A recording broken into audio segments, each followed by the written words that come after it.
ज्ञानाञ्जनशलाकया चक्षुरुन्मिलितं येन तस्मै श्रीगुरवे नमः। श्रीचैतन्यमनोभीष्टं स्थापितं येन भूतले स्वयं रूपा कदा मह्यं ददाति स्वपदान्तिकं। जय श्री कृष्ण चैतन्य प्रभु नित्यानंद श्री अद्वैत गदाधर शिवासादि गौर भक्तवृंद। हरे कृष्णा कृष्णा कृष्णा हरे हरे, हरे राम राम राम हरे हरे। हरे कृष्णा। आज हमारे कैलेंडर के अनुसार मकर संक्रांति आज है। मकर संक्रांति बड़ा पूरे भारत में बहुत बड़े पैमाने पर मनाया जाता है। यद्यपि गुजरात में लोग उसको उत्तरायण के रूप में मनाते हैं और कई अलग अलग स्थानों में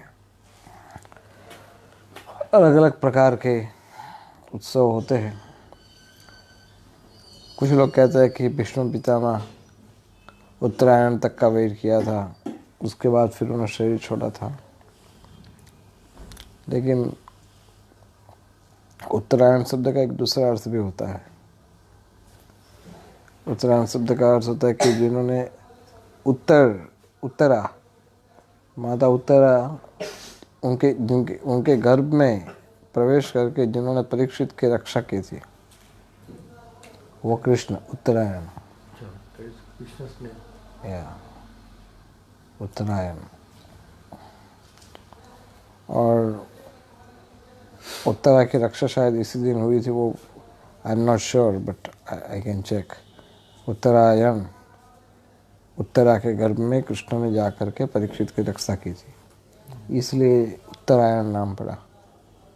और वो कृष्ण का एक्चुअली कृष्ण का दर्शन करना चाहते थे भीष्म पितामह अपने अंत समय में, इसलिए उन्होंने वेट किया। उत्तरायण का वेट नहीं किया था, कृष्ण का वेट किया था। लेकिन उत्तरायण के टाइम पे ही, मकर संक्रांति के टाइम पे हुआ होगा। कुछ लोग कहते हैं कि उन्होंने शरीर त्याग किया था आज के दिन। एक्चुअली उन्होंने शरीर तो भीष्म सप्तमी के दिन त्याग किया था।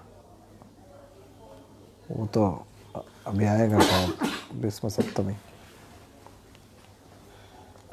और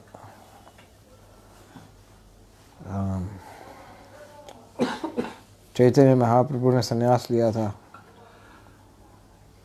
ऐसे तो बहुत सारे अलग अलग उत्सव जुड़े हुए हैं इस तिथि के आसपास।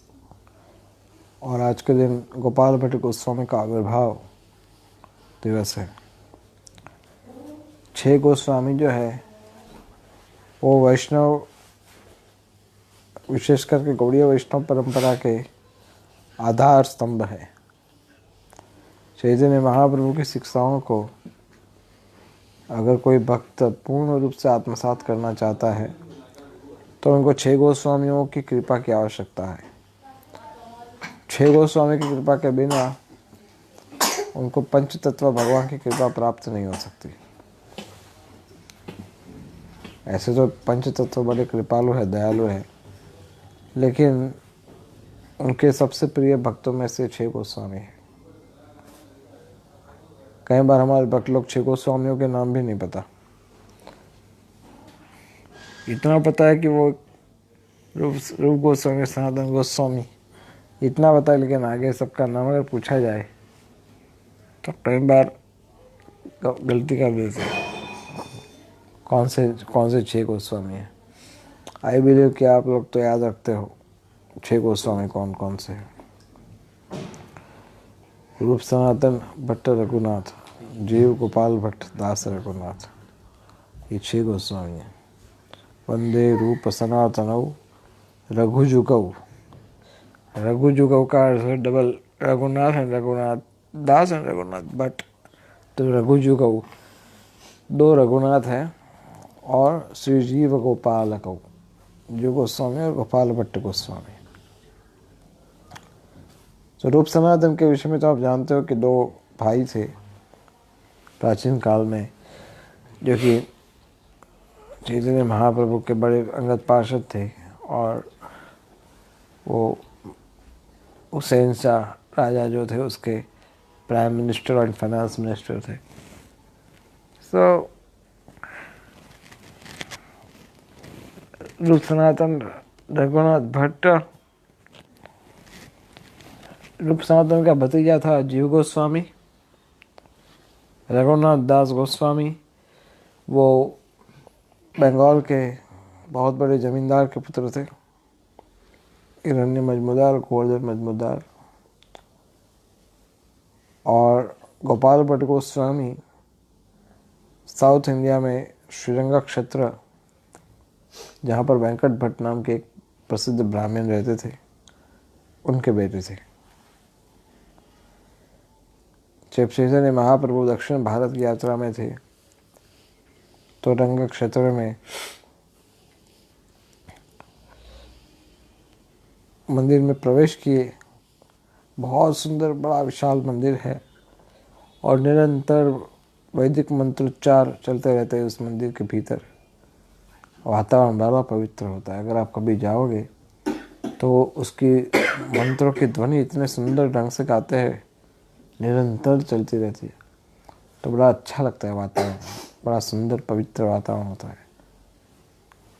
और वहाँ पर चैतन्य महाप्रभु जब प्रवेश किया और उन्होंने तुरंत नर्तन कीर्तन वहाँ पर मंदिर में किया, तो उनको देख कर के सारे ब्राह्मण चौंक गए। सबको लगा कि शायद ये कोई देवता आ गया है हमारे मंदिर के अंदर, और ऐसा स्वरूप तो आज तक कभी देखा नहीं था, इतना सुंदर। तो वेंकट भट्ट वहाँ के पुजारी थे, ब्राह्मण थे। वेंकट भट्ट ने देखा तो वेंकट भट्ट का शरीर रोमांचित हो गया और उन्होंने सभी लोगों की भीड़ को हटा करके चैतन्य महाप्रभु से सबको दूर ले गए वो, ताकि महाप्रभु अच्छे से कीर्तन कर पाए। और फिर उन्होंने चैतन्य महाप्रभु के चरण की रज अपने सिर पर ले ली। तो चैतन्य महाप्रभु को बाह्य ज्ञान हुआ कि कोई व्यक्ति यहाँ पर मेरा आशीर्वाद लेना चाहता है। चैतन्य महाप्रभु उसको रिप्लाई दिया, कृष्णा कृष्णा। लेकिन बाद में वेंकट भट्ट ने उनको आमंत्रण किया, आप हमारे घर पे रहिए, चातुर्मास से शुरू हो रहा है। चैतन्य महाप्रभु ने कृपा करके वेंकट भट्ट के घर पे 4 महीना रहे।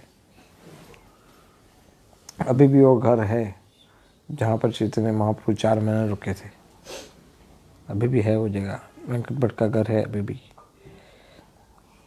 और 4 महीना तक उनके अतिथि के रूप में रहे उनके घर में, उनका भोजन लिया, उनकी सेवाएं ली, उन पर कृपा किया और कई सारी लीलाएं आसपास में की महाप्रभु ने।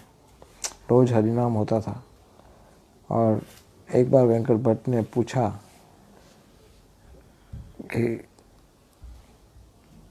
तुम ये कृष्ण कृष्ण, चैतन्य महाप्रभु और वेंकट भट्ट के बीच में ये वार्तालाप हुआ कि लक्ष्मी नारायण जो है वो सर्वश्रेष्ठ माने जाते हैं श्री संप्रदाय में। तो राधा कृष्ण को इतना रिस्पेक्ट नहीं मिलता है श्री संप्रदाय में। वो लोग मानते हैं कि राधा कृष्ण बाद में है, लक्ष्मी नारायण मूल स्वरूप है, वो ऐसा मानते हैं। लेकिन चैतन्य महाप्रभु का जो मत था वो इससे अलग होता था। तो उन दोनों में आपस में चर्चा हुई। तो वेंकट भट्ट ये मानने को तैयार नहीं थे शुरुआत में तो कि ऐसा कैसे हो सकता है। लेकिन जैसे चैतन्य महाप्रभु ने उनसे चर्चा की तो धीरे धीरे महाप्रभु का, एक्चुअली ये महाप्रभु की कृपा के बिना ये संभव नहीं था। आज अगर आप किसी स्त्री संप्रदाय के किसी प्रसिद्ध ब्राह्मण के पास जा कर के उनके साथ अगर चर्चा करेंगे तो आपके कोई सुनेगा नहीं। और वास्तव में इस प्रकार की चर्चा महाप्रभु कर सकते हैं, प्रभुपाद कर सकते हैं। हम लोग इस बात को कहेंगे तो शायद हमारा विश्वास कोई करे ना करे। लेकिन चैतन्य महाप्रभु की कृपा हुई वेंकट भट्ट के ऊपर। वेंकट भट्ट को कहा चैतन्य महाप्रभु कि अगर लक्ष्मी देवी सबसे महान है तो रासलीला में उनको प्रवेश क्यों प्राप्त नहीं हुआ। और बहुत सारे ऐसे विषयों पर चर्चा किया। ये वेंकट भट्ट का 8 साल का बच्चा था जिसका नाम था गोपाल। चैतन्य महाप्रभु रोज उस गोपाल को अपनी गोद में बिठाते थे। रोज वो आता था महाप्रभु के पास। महाप्रभु उसके साथ सन्यासी थे लेकिन उसको प्यार करते थे, कभी गोद में बिठाते थे। फिर जब महाप्रभु उसको भोजन लेते थे तो भोजन खत्म होने पर वापस गोपाल को बुलाते थे और फिर अपनी प्लेट में जो कुछ था वो सब गोपाल को दे देते थे। 8 साल का बच्चा था।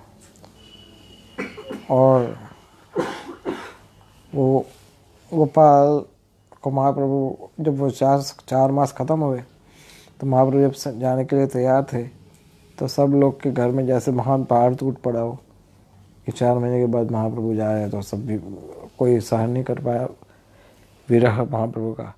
और गोपाल जो 8 साल का बच्चा था वो तो चैतन्य महाप्रभु के चरणों में प्रणाम किया और बेहोश हो गया उधर ही। उनके चैतन्य महाप्रभु का वो सहन नहीं कर पाया विरह। और बाद में चैतन्य महाप्रभु उन सबकी दशा देख करके कुछ दिन और रुके और महाप्रभु ने कहा कि इन लोग को मैं सबको पहले इससे बाहर निकालूंगा फिर जाऊंगा यहाँ से। फिर चैतन्य महाप्रभु ने गोपाल को आदेश दिया था कि तुम शास्त्र को अध्ययन करो और तुम बाद में फिर वृंदावन चले जाना। चैतन्य गोपाल के चाचा का नाम था प्रकाशानंद सरस्वती जो कि सन्यासी थे। उन्होंने जब से चैतन्य महाप्रभु पर भी कृपा किया। प्रकाशानंद नहीं, प्रबोधानंद सरस्वती। तो जब प्रबोधानंद सरस्वती ने उनको पूरा सिखाया, वैष्णव सिद्धांत वगैरह सब सिखाया गोपाल को, और गोपाल फिर बाद में वृंदावन चले गए। चैतन्य महाप्रभु का आदेश था इससे। चैतन्य महाप्रभु ने रूप सनातन गोस्वामी को ये कहा था कि गोपाल वहाँ पर आएगा, उसका तुम ध्यान रखना। गोपाल भट्ट, वेंकट भट्ट का बेटा था गोपाल भट्ट। चैतन्य महाप्रभु ने फिर उनको गोपाल भट्ट गोस्वामी के नाम से वो प्रसिद्ध हुए। बाद में रूप सनातन गोस्वामी वहाँ पर जब गोपाल भट्ट आए उधर तो रूप सनातन ने संदेशा भेजा चैतन्य महाप्रभु को कि गोपाल भट्ट इधर आए हैं। तो चैतन्य महाप्रभु ने एक लकड़े का एक छोटा सा आसन, अब क्या बोलते पेरी या बैठने का जो जगह होता है लकड़े का छोटा सा, ऐसा एक वुडन प्लैंक जैसा वो दिया और कुछ अपने निजी वस्त्र दिए पूजा के लिए प्रसाद के रूप में। तो गोपाल भट्ट गोस्वामी उस वस्त्रों की पूजा निरंतर करते थे और जिस वुडन का जो आसन दिया था वो आसन भी उस पर बैठ कर के उनके पास 11 शालिग्राम शिला थी, उनकी पूजा करते थे वो गोपाल भट्ट। आज भी अगर आप राधा रमन मंदिर में जाते हो तो वो लकड़ी का जो आसन है अभी भी है। और कहा जाता है कि महाप्रभु के जो वस्त्र है जिनकी वो पूजा करते थे वो वस्त्र भी अभी भी है, जिसको चैतन्य महाप्रभु जो पहनते थे निजी वस्त्र उनके, वो अभी भी है राधा रमन मंदिर में। तो ऐसे तो आप सब भक्त जानते हो कि एक दिन एक प्रसिद्ध ब्राह्मण आया था। एक प्रसिद्ध कथा कि उस ब्राह्मण ने चैतन्य गोपाल भट्ट से इतना प्रभावित हो गया तो उन्होंने कुछ वस्त्र और कुछ श्रृंगार भगवान के दान में दिए। लेकिन गोपाल भट्ट के पास तो शालिग्राम शिला थी, उनके पास कृष्ण के कोई विग्रह नहीं थे। तो सोचने लगे पहला मुझे किस काम में आएगा ये मेरे पास अगर कोई कृष्ण का, एक्चुअली कभी कभी जन्माष्टमी वगैरह उत्सव होता था तभी भी उनको मन में होता था ऐसे कि अगर मेरे पास कृष्ण का अगर कोई विग्रह होता तो मैं उसकी पूजा कर सकता था। ये शालिग्राम शिला है लेकिन कृष्ण का मूर्ति नहीं है। ऐसा निरंतर सोचते रहते थे। उनका नीचे कोई निवास स्थान नहीं था, एक कपड़े में अंदर सारे सालिग्राम बांध करके घूमते रहते थे, इसी तरह से रहते थे। लेकिन बाद में एक दिन जब ये बात हुई तो एक रात को हल्का सा सो करके उठ करके अर्ली मॉर्निंग यमुना स्नान करने गए। यमुना स्नान करके जब आए, उन्होंने खोल के देखा अपना शालिग्राम शिलाओं में, तो वहाँ पर एक कृष्ण का विग्रह भी था।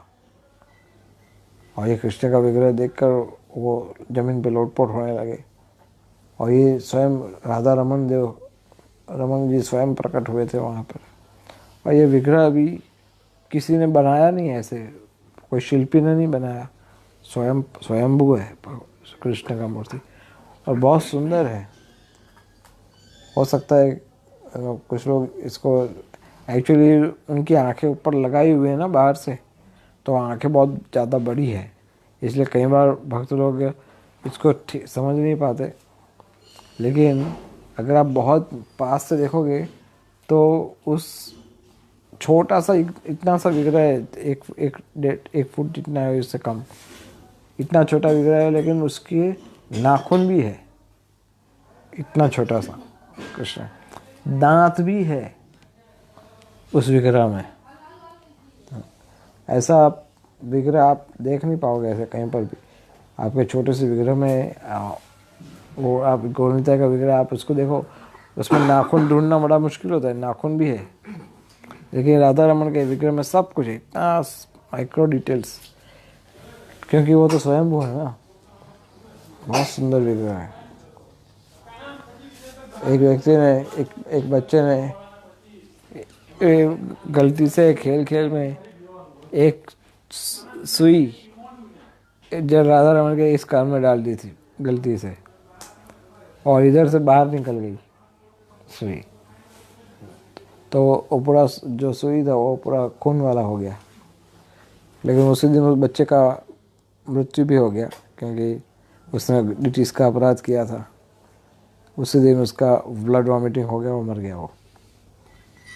लेकिन राधा रमन का जो मूर्ति है वो स्वयं राधा रानी स्वयं, कृष्ण स्वयं है वहाँ, वो मूर्ति नहीं है। और कभी कभी यही रमन जी का जो विग्रह है, गोपाल भट्ट गोस्वामी को चैतन्य का रूप में दर्शन देते थे। वही मूर्ति से चैतन्य महाप्रभु प्रकट हो जाते थे और उनको दर्शन देते थे। तो दैट इज वही चैतन्य महाप्रभु है। राधा रमन जो मूर्ति है, रमन देव, वही वास्तव में चैतन्य महाप्रभु है। गोपाल भट्ट गोस्वामी को कृपा करते थे। सो आज उनका आविर्भाव दिवस है। रामचंद्र कविराज का तिरुभाव है। आप गाते हो रामचंद्र संग मांगे नरोत्तम दास। तो रामचंद्र उनके समकालीन भक्त थे। और इस तरह से एक्चुअली हमारे वैष्णव आचार्य जो है, उनके जीवन से हमें ये सीख लेनी चाहिए कि भक्ति जो है वो फुल टाइम बिजनेस है और पार्ट टाइम बिजनेस नहीं है। और इसमें गंभीर भक्त को अधिक कृपा प्राप्त होती है। हर एक वस्तु में, आप मटेरियल वर्ल्ड में भी देखते हो, स्पिरिचुअल वर्ल्ड में भी यही होता है। अगर आप कुछ प्राप्त करना चाहते हो तो आपको कुछ मेहनत करनी पड़ती है। बैठे बैठे कुछ नहीं मिलता। ये हमारे श्री गोस्वामी है, वो बहुत विद्वान लोग थे और उन्होंने पूरा समर्पण दिया। वे भगवद गीता में हम पढ़ रहे थे कुछ दिनों पहले कि आपको अगर कृष्ण भक्ति में आगे बढ़ना है तो उसका क्वालिफिकेशन अगर आपको चाहिए तो क्वालिफिकेशन तो एक ही है, आप कितने लालायित हो कृष्ण भक्ति के लिए, आप कितने विद्वान हो, पंडित हो, बुद्धिशाली हो, सूरत हो, बदसूरत हो, धनवान हो, गरीब हो, ये सब चीज़ का कोई लेना देना नहीं। अगर आप चाहते हो कि कृष्ण आप पर कृपा करे तो कृष्ण आपका समर्पण देखना चाहते हैं। आप कितना समर्पित हो भगवान के आदेशों के प्रति, भगवान के भक्तों के आदेशों के प्रति, जैसे आध्यात्मिक गुरु आपके आदेश देते हैं, और आपका कितना इच्छा है, आप क्या चाहते हो, आप अपने जीवन में क्या चाहते हो, ये चीज़ भगवान बहुत ध्यान से देखते हैं। कुछ लोग कहते हैं कि नहीं नहीं ऐसे हमारा तो लाइफ ऐसे चल ही रहा है ना प्रभु जी, तो भगवान भी बोलेंगे हाँ ठीक है तो चलते रहने दो, क्या प्रॉब्लम है, तुम संतुष्ट हो तो मैं भी संतुष्ट हूँ, मुझे कोई प्रॉब्लम नहीं है। लेकिन कृष्ण कृपालु है, इसलिए कई बार अपने भक्तों को भेजते हैं, अपने भक्तों से बुलवाते हैं कि तुम ये करो तुम वो करो, इससे तुम्हारा हित होगा, तुम्हारा लाभ होगा। जैसे अभी हम पिछले कुछ दिनों से पढ़ रहे थे कि किस तरह से जो भक्त दया करते हैं नए भक्तों के ऊपर। आज मैं सोच रहा था चर्चा करेंगे कि जो हमसे नए जुड़ने वाले भक्त हैं या फिर छोटे हैं, उनसे किस प्रकार से व्यवहार हमारा होना चाहिए। तो ऐसे तो कई एग्जाम्पल है, लेकिन उन पर कृपा करना चाहिए। कई बार हम लोग एक दूसरे को प्रभु कहते हैं, है ना। तो प्रभु का अर्थ ये नहीं होता है कि प्रभु का वास्तविक अर्थ ये है कि आप मेरे स्वामी हो, मैं तुम्हारा दास हूँ। लेकिन आप अगर समझ लो किसी और को प्रभु कहते हो या कोई आपको प्रभु कहता है, इसका अर्थ ये नहीं होता कि आप फिर प्रभु बन जाते हो। भक्तों का ये भाव नहीं है। कोई आपको प्रभु कहता है तो इसका अर्थ ये नहीं होता है कि अब तो मैं इसका स्वामी बन गया, अब तो मैं मालिक हूँ इसका, अब तो तुम मुझे दंडवत कर सकते हो, अब मुझे प्रणाम कर सकते हो।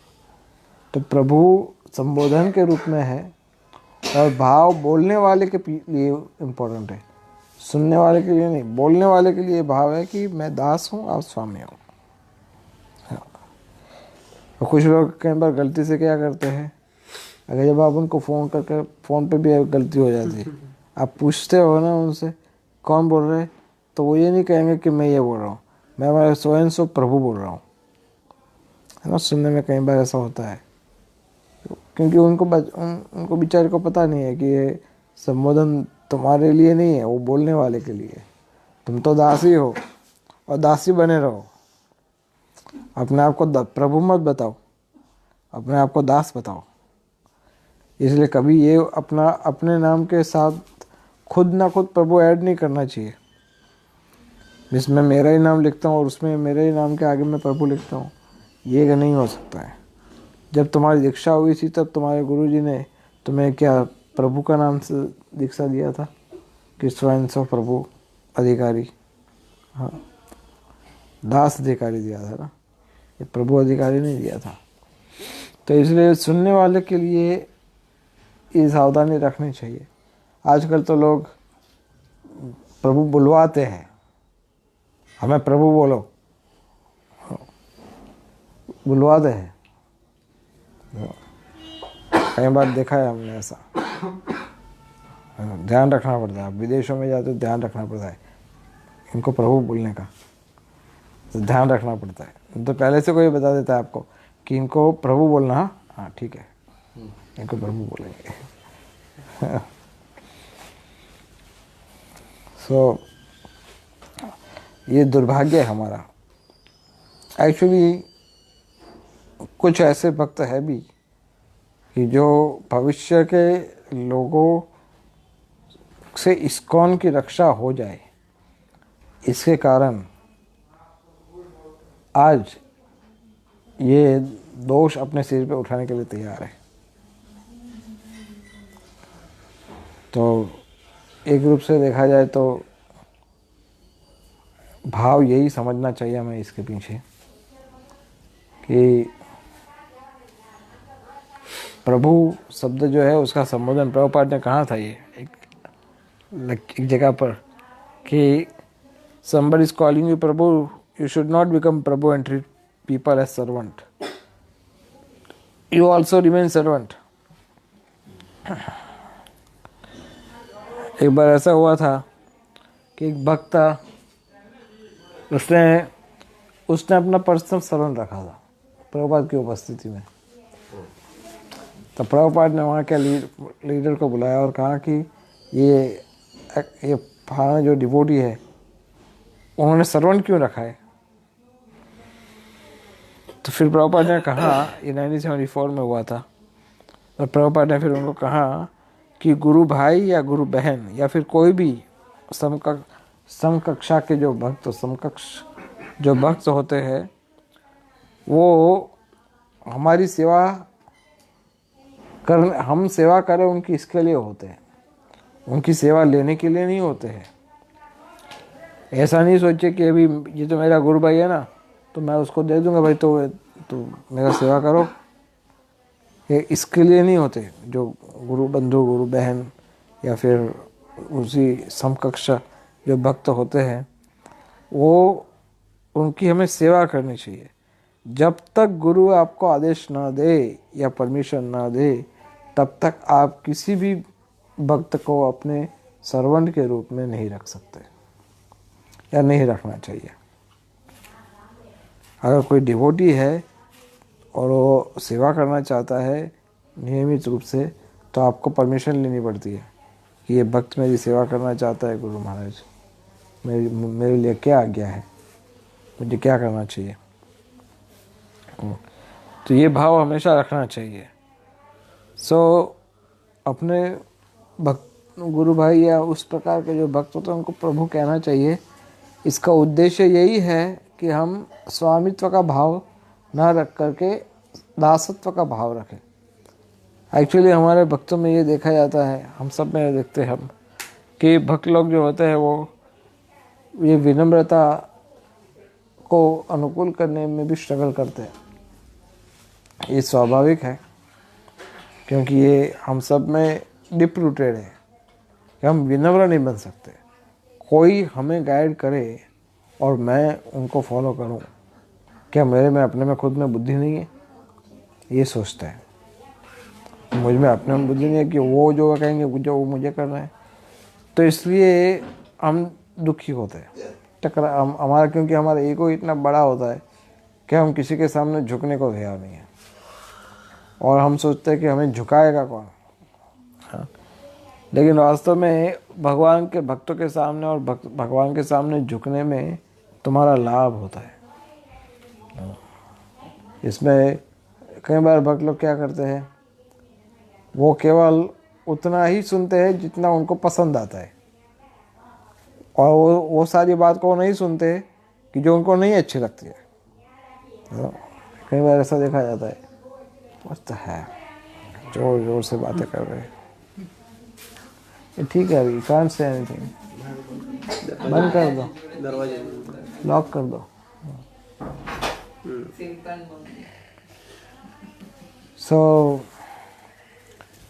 ये भक्तों के बीच में देखा, ये आपने नोटिस किया है ना, कई बार गाइडेंस हम लेंगे, पूरा समर्पण भाव, 2 हाथ माथा सब कुछ दंडवत करेंगे, सब करेंगे, लेकिन जो भी हमें बताया जाएगा गाइडेंस के रूप में, उसमें से हम वही चीज़ लेंगे कि जो मुझे ठीक लगता है। एक भक्त ने मुझे बताया था कि प्रभु मैं सुनता हूँ सबकी, करता हूँ मन की।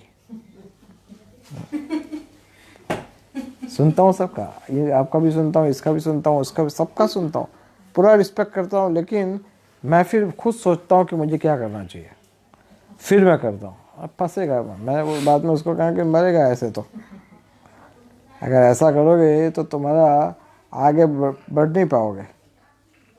लेकिन भाई अपने पास भी कुछ तो बुद्धि है ना, हम भी तो सोच सकते हैं कि सही क्या है गलत क्या है। यहाँ पर अटक जाती गाड़ी, इधर गाड़ी अटक जाती है, क्योंकि हम खुद अपनी तुच्छ बुद्धि से सोचने का प्रयास करते हैं। वैष्णवों और वरिष्ठ भक्त या गुरुजनों की इंस्ट्रक्शन को इतना इम्पोर्टेंस नहीं देते जितना हम अपने आप को देते हैं, और परिणाम यह आता है कि हम यहाँ पर अटक जाते हैं। इसलिए ध्यान रखना चाहिए, ये नहीं सोचना चाहिए कि जब समर्पण करना हो, अगर आपको किसी को प्रश्न पूछना, गाइडेंस लेने जाते हो, तो पूरा गाइडेंस लेना चाहिए। आधा गाइडेंस लेने से आपका तो लाभ आधा ही होगा या फिर नहीं होगा, और सामने वाले भक्त का टाइम वेस्ट भी होगा। और जब उस भक्त को पता पड़ेगा कि आप उनकी बात आधी मानते हो आधी नहीं मानते, तो उसके मन में कोई मोटिवेशन नहीं होता है बोलने का, वो आपको गाइड करने के लिए इतना उत्साही नहीं होता है। और ठीक है, ऐसे भी ये क्या सुनता है हमारी। तो इस प्रकार से नुकसान किसका होता है? हमारा होता है। और फिर हम ऐसे हर जगह ऐसा करते हैं तो सारे भक्त हमारे साथ फिर इसी प्रकार से व्यवहार करते हैं। तो हम तो भक्तों की संगति का लाभ उठाने निकले थे, लेकिन परिणाम आया कि हमें अब कोई लाभ दे ही नहीं रहा है। तो इसलिए हमें ध्यान रखना चाहिए कि हम भक्तों की संगति कर रहे हैं, टाइम पास नहीं कर रहे। तो इस प्रकार से अगर हमारा व्यवहार रहेगा, और एक just one more paragraph, we stop here because we have to take it is one subject. एक बार एक भक्त, दो गुरु भाई आपस में झगड़ रहे थे। जब प्रभुपाद को पता पड़ा कि इसमें से एक था जो लीडर जैसा था और दूसरा था वो सबॉर्डिनेट था, तो आपस में झगड़ रहे थे, तो प्रभुपाद को बड़ा अजीब लगा ये। प्रभुपाद ने कहा कि तुम तो लीडर जैसे भक्त हो, इतने पुराने भक्त हो, सो तुम्हें तो गंभीर रहना चाहिए।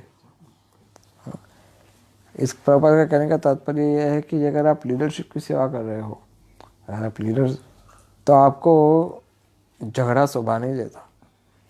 अगर आप किसी झगड़े में फंसते हो, या आप ऊंची आवाज़ से बात करते हो, या फिर आप किसी के साथ क्वारलिंग में फंस जाओ, तो ये बहुत बहुत बुरा हमारे लिए माना जाता है। लीडर्स कभी झगड़े में फंसते नहीं हैं,